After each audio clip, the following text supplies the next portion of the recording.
Fast ये 2 questions भी solve कर लेते हैं about the standard electrode potential. So ये दिया गया है, इसका ये ई नॉट दिया है।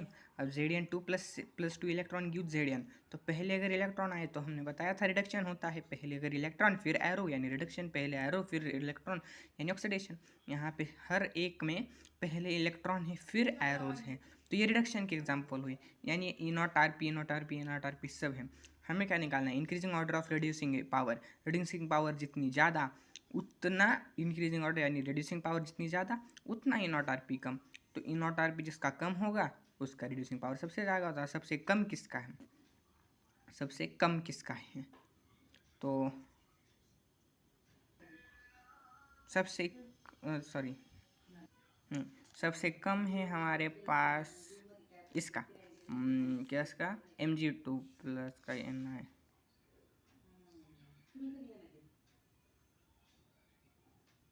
सॉरी, सबसे कम है ई नॉट इसका, सबसे कम और सबसे ज़्यादा ई नॉट इसका, यानी सब सॉरी हाँ ऐसा सबसे ज़्यादा है Cu2 प्लस का, सबसे कम है Ni2 प्लस का। Ni2 प्लस का सबसे रिड्यूसिंग पावर सबसे कम है, यानी वो रिड्यूसिंग एजेंट सबसे ज़्यादा स्ट्रांग है, सो Ni2 प्लस। उसके बाद सबसे कम किसका है? 2.25 के।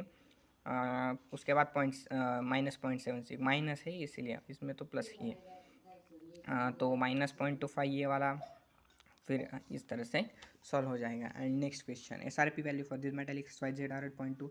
अब हम x की y की वैल्यू z की वैल्यू निकाल लेते हैं। हमें निकालनी है रिड्यूसिंग पावर ऑफ करेस्पॉन्डिंग, मतलब रिड्यूसिंग पावर ही निकालनी है, रिड्यूसिंग पावर। लेकिन देते वक्त इन्होंने SRP दिया है, मतलब यहाँ पे हमें SRP टाइप निकालना था एंड ई नॉट दिया हुआ था।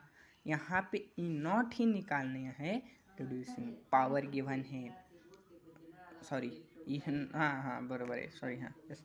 सो एक्स की वैल्यू यहाँ पे है 0.52, वाई की -3.03 एंड जेड की -1.18। तो रिड्यूसिंग पावर जिसकी ज़्यादा SRP उसकी कम। SRP सबसे कम किस में दिख रही है यहाँ पे? सबसे कम तो इसकी ही है, फिर इसकी, तो ये ऑर्डर में लगा लिए हमने। तो इन रिड्यूसिंग पावर उसकी इन्वर्स हो जाएगी, YZX। Option number A is correct answer.